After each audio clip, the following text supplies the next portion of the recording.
Join Mark Lewis' interview with Canadian guitarist and vocalist Brian Gamblin, co-founder of Titan's Eve. Real rock and roll news from the legends of rock. You found rockonamerica.live. We're bringing rock and roll to America and beyond. Don't forget to hit like and subscribe. Picture this, a clash of titanic proportions where the roar of guitars meets the thunder of drums. Welcome to the world of Titan's Eve, where Brian Gamblin and his brother Kyle, alongside bassist Jesse Lord and drummer Casey Pry, create a tempest of Canadian thrash metal. In a conversation with Mark Lewis, Brian Gamblin goes beyond the music. From the brotherly bond that fuels their sound, to the rhythm and riffs that define their songs, this is a journey into the heart of Titan's Eve. As the strings vibrate and the drums echo, Brian shares insights into their creative process. The synergy between him and Kyle, the raw energy of Jesse and Casey, it all comes together to form the unique sound of Titan's Eve. Through the lens of Mark Lewis, experience the rhythm, the roar, and the raw power of Titan's Eve. This is Brian Gamblin, this is Titan's Eve, and this is the sound of Canadian thrash metal. This is Marcus Rocco from America, and today I have the extreme pleasure of interviewing Brian from Titan's Eve. They're a metal band out of Canada that is going to be newer to a lot of us down here in the States and around the world. An amazing metal band. You can even probably classify them as really, really hard rock and heavy metal as well. Metal, but they're not a black metal band. They're not a dark band. There is some material on the album, their new album. I'm going to let Brian introduce everything, but it has been described as kind of a cross between the Book of Genesis and Milton's poem Lost Paradise. Now, also to clarify and to qualify this, they're not a Christian band and they're not a satanic band. They're not a black metal band. They don't take a stance one way or the other, so I wanted to get that clear. The album does tell a story. It's more of like a conceptual thing, if you will, at least in some senses. So I want to clarify that before anybody hears this or goes checks out the review that's coming here shortly and goes, oh, they're doing this. There's no I want to get all the misconceptions out of the way, which we're going to do as well. So without further ado, Brian, how are you doing? I'm doing really good, Mark. How about yourself? I'm doing good, man.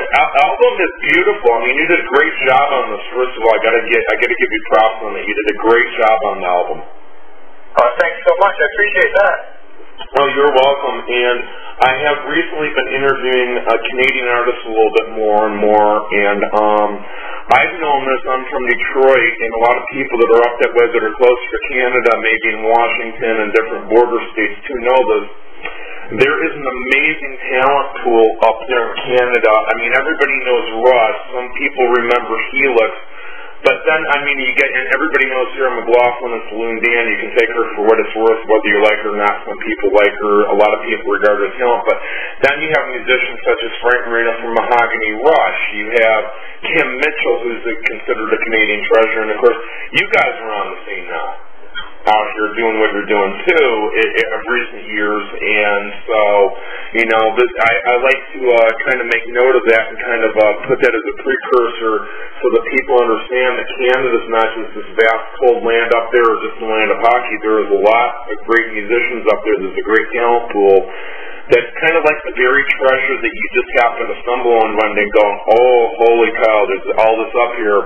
And instead of being like a lost gold mine, you actually want to share this with everybody. Oh, absolutely. Yeah, no, Canada does have a lot of talented bands. Unfortunately, it seems to be the trend that the United States will pick up on what's good and exploit it before Canadians will. They usually tag along. Yeah, but that's why I wanted to promote because, I mean, there's just so much up there in Canada, just as there is in the States and over in Europe and Japan and other places, UK, Brazil, and that and people sometimes just don't realize. So that's one of the reasons we're doing this today, so people are exposed to another great band. Thanks a lot, Mark. Oh, you're welcome. So let's start with the beginning with you, Brian. What were your musical influences growing up? Well, growing up, I was really influenced by classical music. As a kid, I watched Van Gogh a lot, and I really got into some of the artists that are on that, from Beethoven to Stravinsky, and I love the big scores. that they had created, the big musical pieces, big musical movements, and I liked the modern day composers for movies and that kind of thing, and all of that kind of got me looking at an instrument, and the guitar. The guitar just seemed like a killer instrument I'd want to learn. See, I was from a little place called Rocky Mountain House, and it's way out in the boonies, and I didn't even know how the distortion and everything was made. I didn't know how the guitar sound was made. And my cousin was playing Marilyn Manson's "The Beautiful People" on his guitar, and I heard that song on the radio. It's just another one of those songs that was popular at the time, and I was like, that's how that sound is made. And I immediately wanted a guitar, so I could do stuff with it, and then of course my love for classical stuff drew me to Yngwie Malmsteen, just a brilliant innovator in the realm of neoclassical guitar.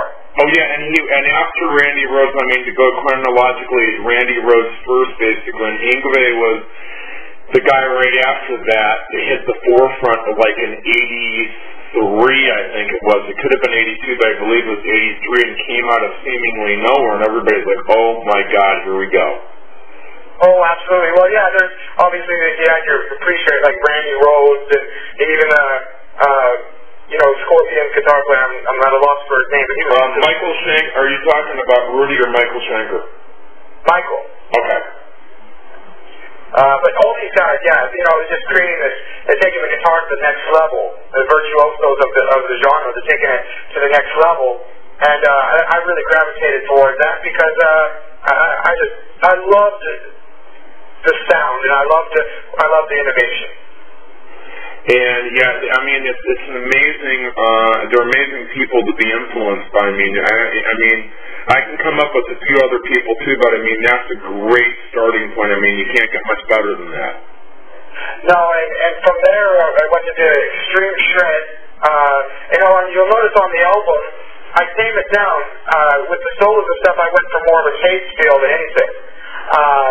But it was Michelangelo Badio. I remember sitting down in my room listening to Speed Kills and all that stuff, and trying to play as fast as I could accurately, and hours and hours and hours of just focusing on his picking technique. So Michelangelo Badio was definitely another huge influence. Another amazing guitar player too. So what was the one or maybe the two things that stick out in your mind that made you realize this is what you want to do and as a career, not just like a hobby or just for fun, this is really what you wanted to do? Well, I was 13, and I formed a local band, as most people do, that are wanting to drive that way. And I performed at our school band with my band. We played, Nirvana covers and those kinds of things the kids would like. And I just really felt a real rush from it all, and I just wanted to maintain that. So, as years went on, most of my friends stopped playing music. While I was in high school, even dropping it to go pursue things like education, noble things. And I tried quitting for like 2 weeks, but I didn't quit. I mean, like, don't use it as a career choice that I wanted to go for, and I couldn't do it. I couldn't even go 2 days. And so that was it. You were hooked from that point. I was hooked. I said, there's no other alternative. It's music or it's nothing. For those that don't know and that are just learning, how long ago did you form Titans Eve? Titans Eve was formed in 2009. Okay. I moved. What happened is, like I mentioned before, I was from Alberta, and in the area I was in, there's not really much of a music scene other than your folk and your country. So what I did is I bought a trailer with my brother Kyle. I trained him on the guitar, and because I wanted someone I could depend on all the time. And we worked together to pay off this trailer. And then we sold it, and we had that bulk amount of money to come down here and really just do what we wanted to do. At the time, we didn't know it was going to be Titans Eve, but we knew that that's what we wanted to do. So we went out to the coast, and we poured all our money into it. Now, for those that don't know, so they don't think maybe it's like L.A. or Washington, you're in British Columbia. That's right, Vancouver. Okay. And I've heard, and from what I understand, I haven't spent that much time up there, but Vancouver has this amazing music scene, very diverse up there, too. It's very diverse, Mark, but I will be honest with you, we have so many talented metal bands, it's just, it's unreal, but the city of Vancouver itself doesn't look on metal in a very fond way. We only have really 2 venues for metal bands to play, and one of them is huge, and you got to have a big band to play, and the other one is is right on one of the worst streets in Vancouver, just off East Hastings, which is like for those that don't know is one of the biggest drug trafficking areas, junkie hotspots, and it's very sad. Yeah, and there were a lot of clubs, and there were back in the day, too. There were, especially where I'm from in Detroit, there were a couple places that were right down in that type of area, too. And in Chicago and some different places, it would just, sometimes the metal clubs would just pop up there. Yeah, exactly. And in Vancouver, we're trying to get more out there, but, it's, like I say, it's not as strong a scene as you would want it to be for the talent that's here. End of story. Gotcha. Where did the name came from? How did you guys decide upon the name, and how did you finally form the band? Well, what happened is Kyle and I were sitting there, and we didn't like, there's all these kind of names that we were trying to think that would be kind of cool, but what we were looking at is we wanted something powerful, and we wanted to be kind of like, we wanted a two-parter. We wanted something powerful sounding, and we wanted something that kind of meant the beginning of something. And Kyle kept thinking, call the band like Eve, and I was just like, no, that's kind of like a video game. I don't want to do that. So I thought,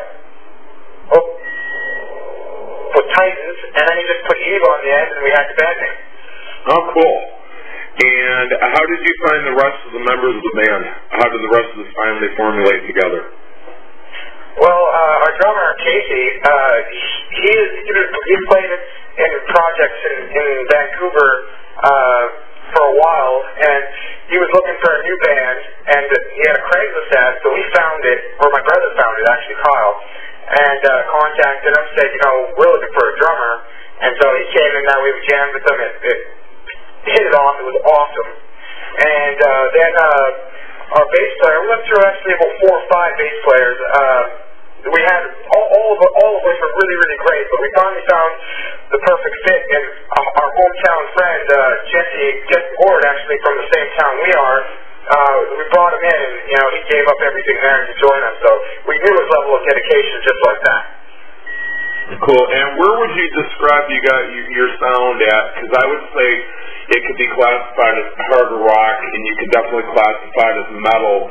There are going to be a lot of people that come up with a lot of different little terms for that and categorizations, but basically it is metal. But where do you see where do you see yourselves classified as? Well, we definitely got that thrashier aspect, and you're right, the songs like The Come the Demon are more hard rock based. People call this progressive melodic metal.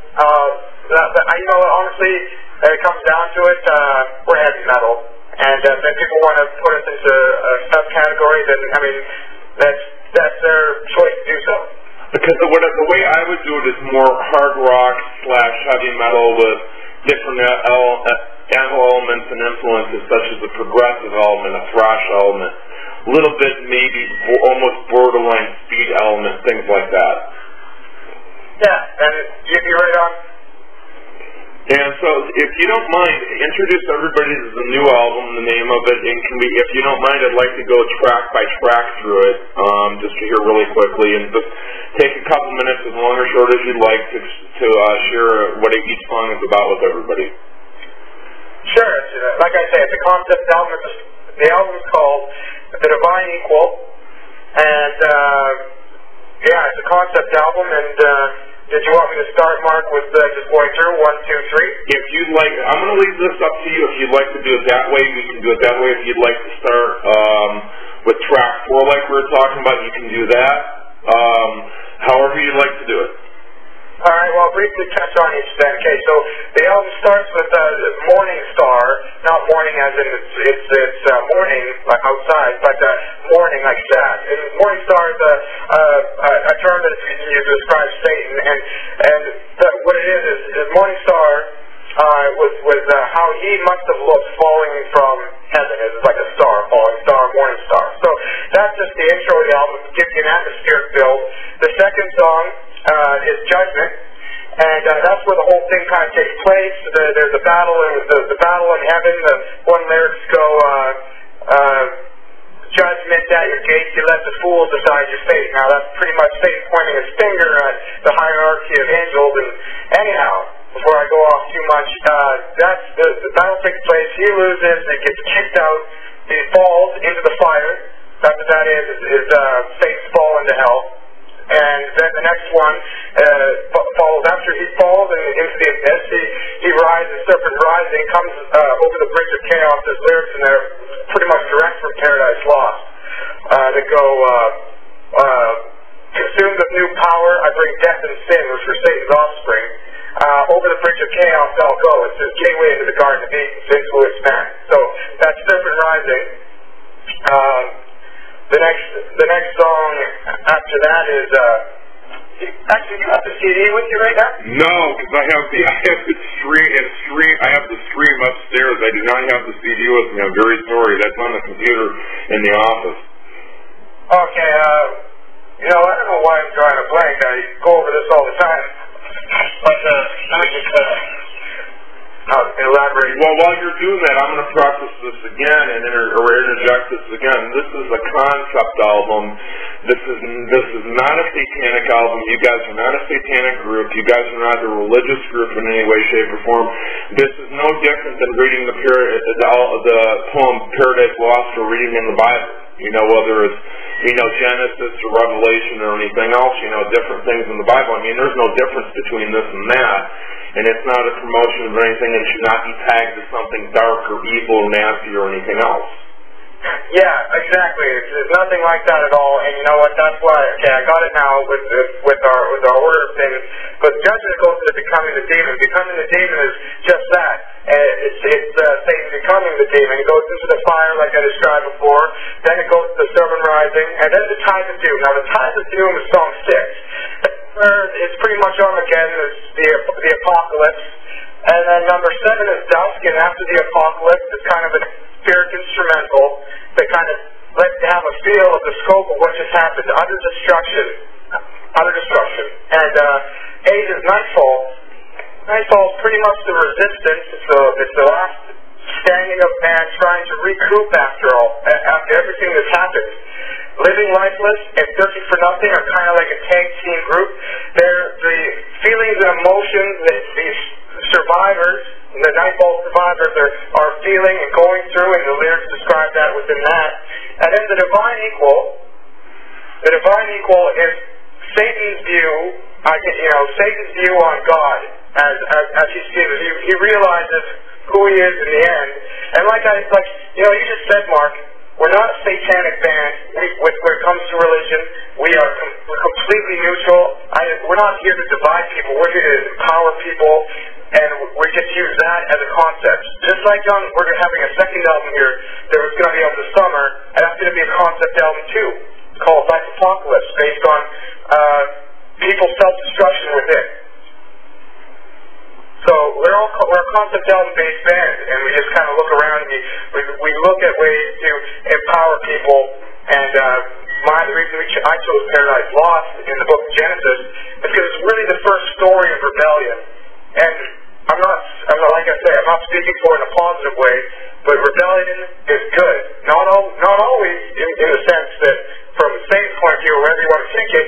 But if people just all listened to each other and did the same thing all the time, we wouldn't have any change. If we had, and that's how a lot of social change has taken place through quote-unquote rebellion, if you will. I mean, the people that were involved in it, whether you want to call it a union movement, a civil rights movement, we can take the good and bad. Okay, prohibition, war on drugs, anti-war protests, equal rights amendment, women's rights, voting rights. We can take apartheid down in South Africa, and the political upheavals going over in Europe, and even when the students recently over in the UK were protesting because of tuition prices. I think they were trying to jack them up 3 times the rate. I may have the figures wrong on that, but it was somewhere around that, like 3 times the rate. And these were people who said, I had enough. Now that's what that's what the powers that be that would oppose that. And in those cases would say, well, they're rebellious, they're rebelling, but the people on the other end were going, well, we're just trying to affect social change and better everybody. Exactly, and that's what I hope people will pick from this. And so rebellion, quote unquote, I kind of like I said, I like to use the term social change or use the terminology or phrasing affecting a social change.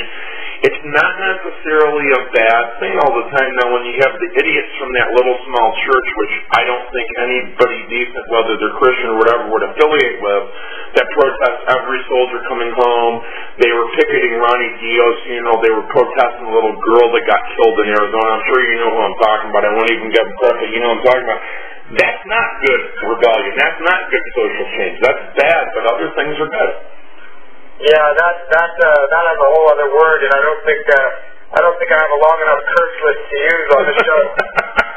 Well, it's not a show. This is going to be just an audio interview for the magazine. But no, I get your, I feel you on that, and that's why I'm not going to mention by name, and everybody will know who it is. Anyway, but I mean that's just to kind of bring the point of, there is good quote unquote rebellion, and there is bad quote unquote rebellion. One is affecting a social change. The other one is wreaking havoc. And causing misery, Actually, they could be that little group of idiots could be the fallen angels. I mean, they do the same thing, if you will. If you want to take that tangent, they're just as evil. Absolutely. And what I really want people to do, Mark, when they listen to this album, is I want to empower them. Like I say, people can relate with a story like this, as many others. Can relate with a story like this. It goes back to the first story pretty much ever told like this, because everyone faces challenges, everyone faces problems, everyone faces massive obstacles in life, and you know what? They can either stop or they can keep on going. And I hope that this album pushes it. Hello? Oh, there you are. Was I gone there for a bit? Yeah, you're going there for like a microsecond. Okay, so long story short. Oh, I need you to speak up just a little bit. You're a little bit muffled. Can you hear me now? Oh, beautiful. Okay, what I want people to take away is empowerment for this album, from this album, and to overcome their problems and to listen to good metal. If you don't want to see it, like I've had reviewers go, I don't give a shit if it's a concept album, I just want to hear good metal songs. And you know what? Whatever you want to take from it, as long as it makes you feel better, that's all that matters to me. Now, let's give the name of the album again, and then I want to talk about it. Can we briefly touch on the next album, at least give people an idea when it's coming out? But let's go ahead and promote this one again. I'm going to let you do this because you do a better job than I do. Okay. So the album's called The Divine Equal. And where can everybody get it at? Sorry, Mark, what'd you say? Where can everybody get this at? I mean, like Amazon, CDs, Baby, iTunes, directly from you guys. How does everybody get this? Absolutely. You can every place you just mentioned, Amazon, iTunes. You can get it at CD Baby. You can get it through Bandcamp. Type in Bandcamp. At lastfm.com. You can get it through, if you're in Vancouver and you want to go to a killer metal store that's great records, it's the best, in my opinion, in all of Canada. Then there's the music shop in my hometown, Rocky Mountain. I doubt you'll be going there, but if you do, you can pick it up there. Okay, and what about like MySpace, Facebook, Twitter, band website, all that? We're there. That's where you can kind of get a hold of you. Well, you can get a hold of us there. You can contact us there at all the places: Facebook, MySpace, Twitter, iLike, and all those sites. Yeah, we're there. And how how would they find you if they go to like MySpace and Facebook and like what is the URL for the website? The URL, well, the MySpace is so much. You just go in there, Titans Eve, and you'll find us. And it's like on Facebook, same thing. Okay. Do you guys have your own website as well? We have our own website, but it's being built. You see, we've been trying to create a really cool website. We wanted something that was had a lot to it. So it's under construction, but it will. www.titans.com will be coming very soon. Okay, cool. Because I want people to be. When do you think about like spring, summer, sometime? Because we want everybody that listens to be able to go there too and follow you guys as well. Yeah, you know what? I would say I'd say March it'll be fully up and running. Okay, cool. And what is the official release date for the new album? It's February 1st. February 1st, they can get it anywhere. Okay, and do you mind spotlighting the next album just slightly? And when is the time frame and when that may be coming out? Well, we're going to be doing a North American tour. We're looking at booking it right now in the fall, and then we got to December. We're going to South America to tour there. So we wanted to have the second album out in the summer, Life Apocalypse. Once again, another concept album.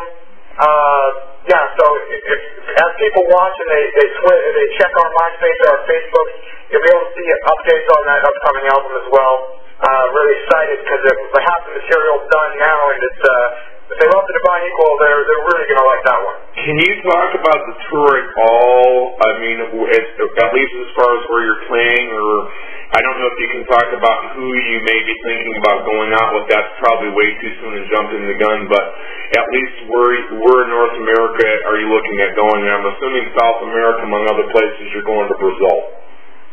Yeah, well, for South America, we're going to Brazil, Argentina, Paraguay, and Bolivia. Okay.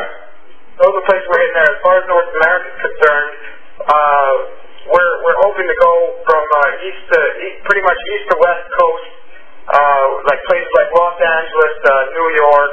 For the Canadians, from Vancouver to Toronto. It's going to be a really, really big tour, and right now we're looking at getting on with two very big bands, and once again, I can't say much now, but it's going to be badass if everything goes the way we want it to. And down the road, can we do a follow-up interview as things get finalized so we can promote that tour when you can say so we can get that promoted as well?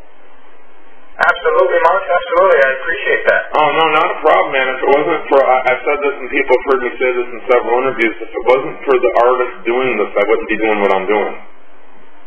That's a really good way to look at it. And it goes all the way back to Charlie Patton in the early 1900s, and if it wasn't for him and then Robert Johnson, the doors wouldn't have opened for anything.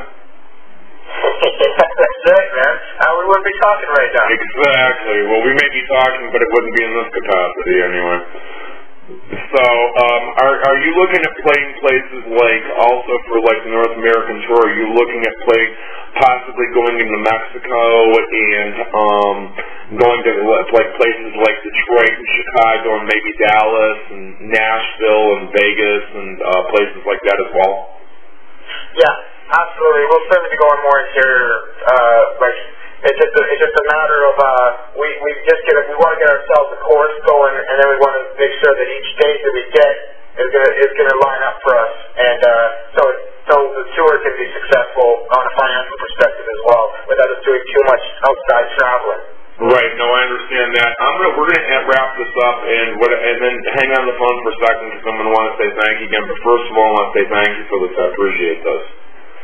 Mark, a huge thank you to you and Rock America and what you guys are doing, and taking the time to talk about this album and helping to get it out to people. Well, this is what I was going to say. Let me stop you there because when I end the interviews, I like to do something else and give you a little liberty on something. And this is where I don't say anything. I might want to give you a couple, 3, 4, 5 minutes to say anything that you want to anybody. If you want to say hi to family, if you want to say hi to your brother and the rest of the guys in the band, if you'd like to give words of wisdom, if you'd like to say hello to the fans. I like to close interviews like that, make it more, kind of like, you know, the relaxed part of the interview, the chilled out part of the interview, where just the musician instead of me has the final word. Okay, so, you know, as far as words of wisdom and all that goes, you know, the thing to remember is that everyone's always searching for something in their lives, and whatever it is that a person finds that makes them happy, you know, it's been said a billion times, person should not worry about anybody else telling them any different, to tell them if they can't do it or if they have this or that. People know inside what they have. It's just really up to them to have faith in themselves, and if they have faith in themselves, eventually other people will have faith in them, and that's really, I think, the key to any kind of success or happiness. So for people up there that are feeling down and that are feeling lost, and feeling like they can't cope with things and they can't achieve anything, for not even their dreams, but anything, you know what, as long as you keep going, I mean, what do you got to lose? Nothing.